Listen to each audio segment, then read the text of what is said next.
they're doing it for all the wrong reasons. Okay. Have you ever had the situation where you were so motivated to do something or to get something done where like it wasn't even a question if you're going to get it done? Like it was already done.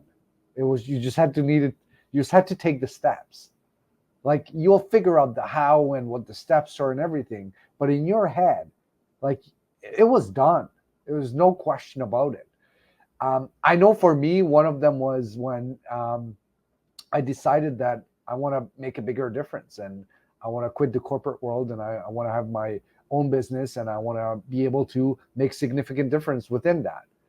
Like the motivation, like it was amazing because my actions just came. Just I asked for the help I needed. I reached out to who I needed to. I read the books I needed to read. I researched what I needed to, and then I executed and implemented whatever I needed to, and it was just happening, right? Because in my head, it wasn't even a question why I'm doing it or if it can be done. It was just like, okay, boom, it's gonna get done. So I've experienced that kind of motivation, and I'm sure you have as well at some point in your life, whether you were, young adult or child or in your adult life, or maybe all of them, right? Well, with marriage problems, husbands don't usually have this kind of a motivation. Right? One aspect of that has to do with the fact that husbands want to change their behaviors for the wrong reasons. Wrong reasons means here that the motivation is to change the behavior.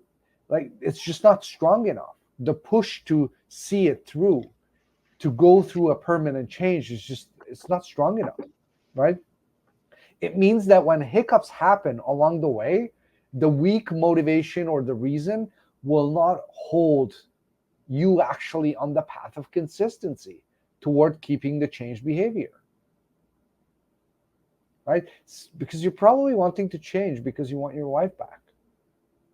So everything you are doing is with that purpose in mind. Right? I will do whatever it takes to get my wife back. And that becomes your sole motivator, your sole reason to change. And also your standard, your measuring stick. And when things happen along the way that doesn't validate that you are on the right path, like your wife doesn't acknowledge your changes, then you simply give up. Yeah, you give up, and I'm kind of smiling in my head. I will do whatever it takes to get my wife back. And I go back to, I think it was Mike Tyson, that everybody has a plan until they get a punch in the face, right? And again, there were challenges in this program. There are challenges with respect to the Bulletproof Husband. It's not plain sailing. It's not an ABC pop-up book. It actually takes work, and it takes hard work to become the man that's capable of saving his marriage. It's attainable. It's very attainable. We're thousands of men that have managed to achieve it. And I think at some point within a man's journey within TBH, he moves away from the word motivation and he steps into an arena of ownership. He steps into, and there is a big difference. Ownership relates to how invested am I in doing the work to achieve a certain outcome. Am I willing to do the work? Am I willing to bring my best?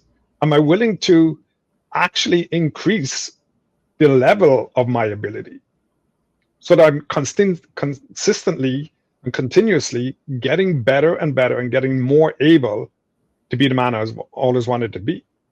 Setbacks happen, life happens, unforeseen circumstances happen. But in my world, ownership adapts, and it actually allows you to rise above all of that. Because motivation is a challenge.